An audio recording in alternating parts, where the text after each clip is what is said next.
Добрый день, уважаемые жители Республики Саха-Якутия. Текущая санитарно-эпидемиологическая ситуация остается напряженной. За прошедший период, за последние сутки в республике зарегистрировано 292 новых случая коронавирусной инфекции, 145 из которых приходится на город Якутск. Необходимо обратить внимание на то, что в городе Якутске увеличилось количество тяжелых случаев среди лиц среднего возраста. А в городе Мирном, Мирнинском улусе зарегистрировано 15 случаев, 14 случаев в Алдане. А сложная обстановка сегодня является в Хангаласском и Мегино-Кангаласских улусах, где зарегистрировано 10 и 9 случаев соответственно. По 7 случаев зарегистрировано в Жиганском, Ниренгринском, Алекминском и Оленёкских улусах. Во всех улусах ситуация находится под контролем. Медицинские организации оказывают соответствующую услугу по помощи гражданам, а, соответственно, оперативные штабы отрабатывают для того, чтобы вместе с Роспотребнадзором не допускать распространения очагов. В целом от 2 до 6 случаев зарегистрировано в 15 районах республики. В тяжелом состоянии на лечении в медицинских организациях республики сегодня у нас находится очень большое количество наших жителей республики, 173 человека, из них на аппарате искусственной вентиляции легких 38 человек. В основном это люди с тяжелыми хроническими заболеваниями и невакцинированные. Наиболее напряженной эпидемиологической ситуацией являются у нас сегодня Абыйский, Амгинский, Жиганский, Мегино-Кангаласский, Намский, Оленёкский и Усть-Алданский район. По решению оперативного штаба, который состоялся вчера на уровне главы Республики Саха-Якутия, в Амгинский район направлена группа Министерства здравоохранения Республики в целях разрешения ситуации, связанной с достаточно высоким количеством выявленных случаев за последние 3 недели.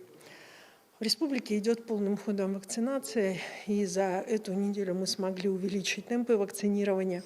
Я думаю, что сегодня к нашим жителям, как к людям, которые являются людьми, которые хотят заботиться о своем здоровье, приходит осознание того, что вакцина является непосредственно единственным способом для того, чтобы защититься от новой коронавирусной инфекции.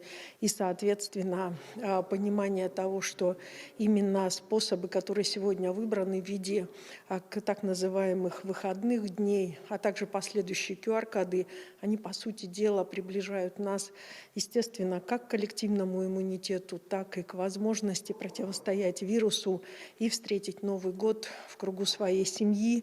И, конечно же, хотелось бы, чтобы Новый год встречали все в полном сегодняшнем семейном составе, потому что до сих пор на территории Якутии продолжают фиксироваться большое количество семейных очагов.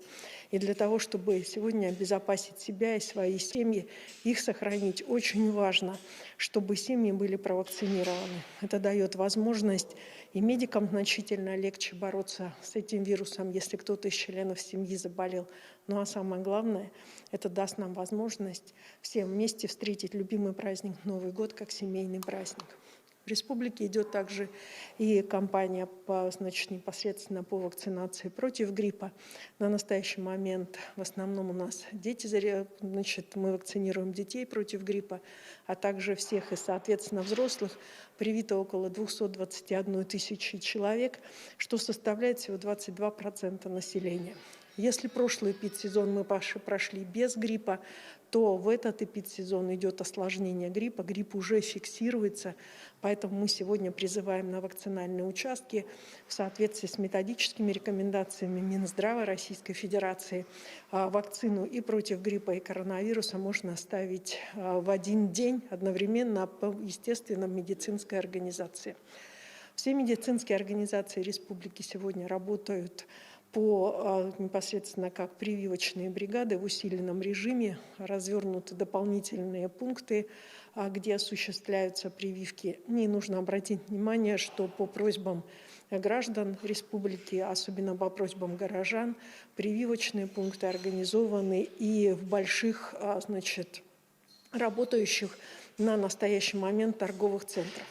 Уважаемые жители Республики Саха-Якутия, сегодня мы понимаем, что после 8 числа мы установили определенные правила, в соответствии с которым указом главы Республики Саха-Якутия определено о том, что в торговые центры, в большие места массового скопления граждан проход будет осуществляться только на основании QR-кода.